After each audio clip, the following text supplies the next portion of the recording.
The cerebrum. An overview of the lobes, gyri and sulci. Here's the left lateral and superior view of the brain.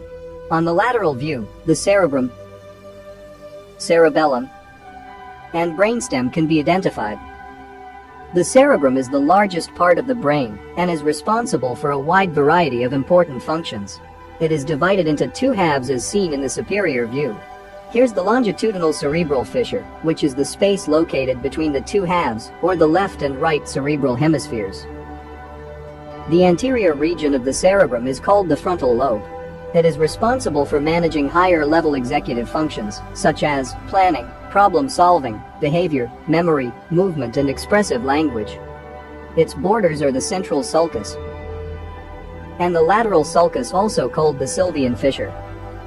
Anterior to the central sulcus is the precentral sulcus. Both sulci give rise to the precentral gyrus. Let's take a deeper look at the composition of the frontal lobe.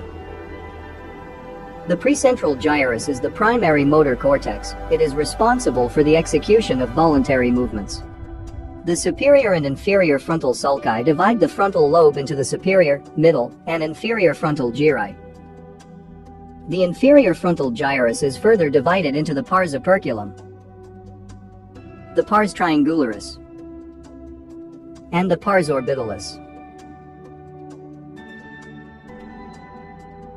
Here's the parietal lobe. It is the home of the primary and association somatosensory cortex. Its main function is the processing and integration of sensory stimuli, such as pain, touch, and position sense, also called proprioception.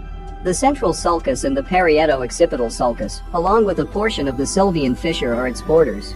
The sulcus posterior to the central sulcus, as its name suggests, is the postcentral sulcus. Both give rise to the postcentral gyrus, which is the primary somatosensory cortex of the cerebrum, responsible for the processing and integration of sensory input from all parts of the body.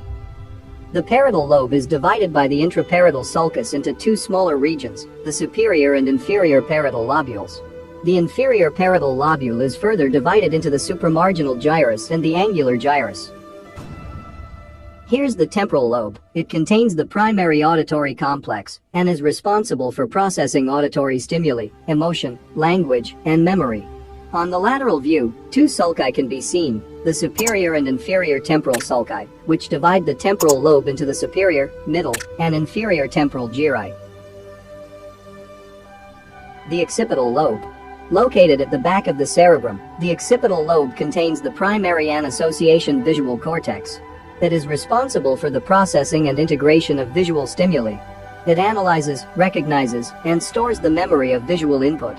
It is divided into three gyri: the superior gyrus, the lateral gyrus, and the inferior gyrus.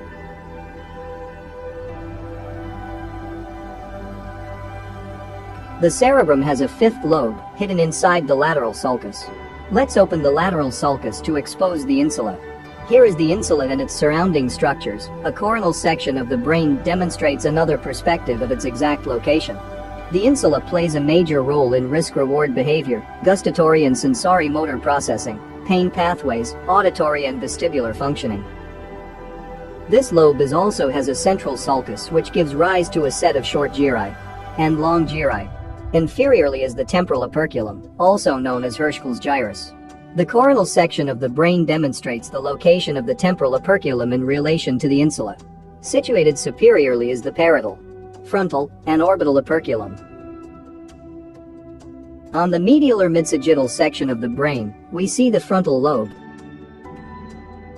the parietal lobe, the temporal lobe, and the occipital lobe.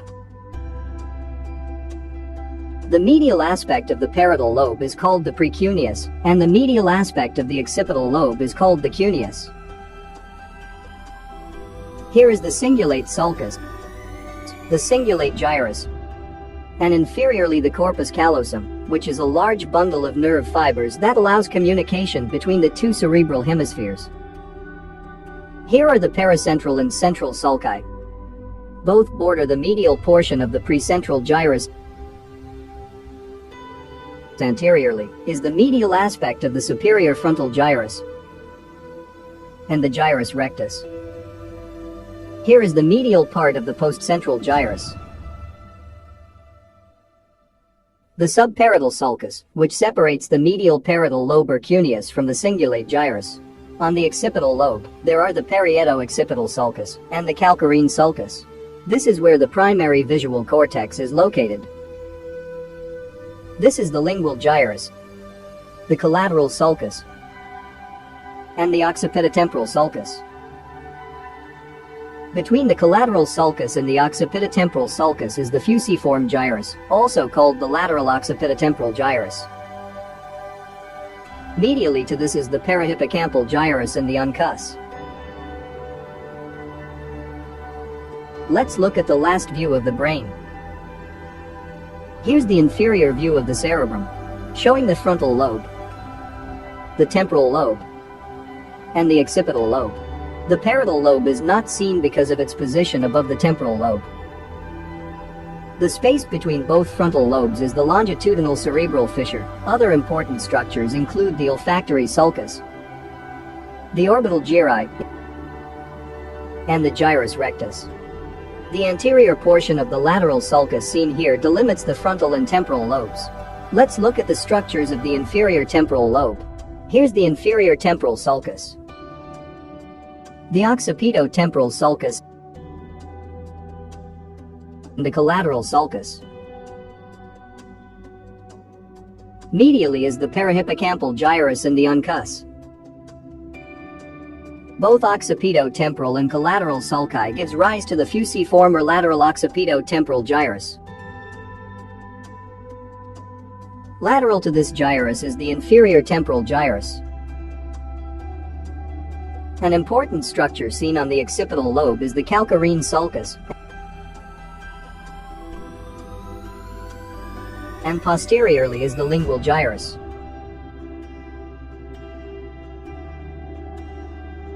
The central aspect of the inferior view of the cerebrum features a number of important structures. It is home to 2 of the 12 cranial nerves. The first cranial nerve, the olfactory nerve, and the second cranial nerve, the optic nerve. The olfactory bulb and the olfactory tract originate from the cerebrum. Here is the optic nerve, the optic chiasm, and the optic tract emerging from the inferior temporal region. Posteriorly are the infundibulum of the pituitary gland and mammillary bodies. Here is a section of the midbrain showing the substantia nigra and the cerebral aqueduct.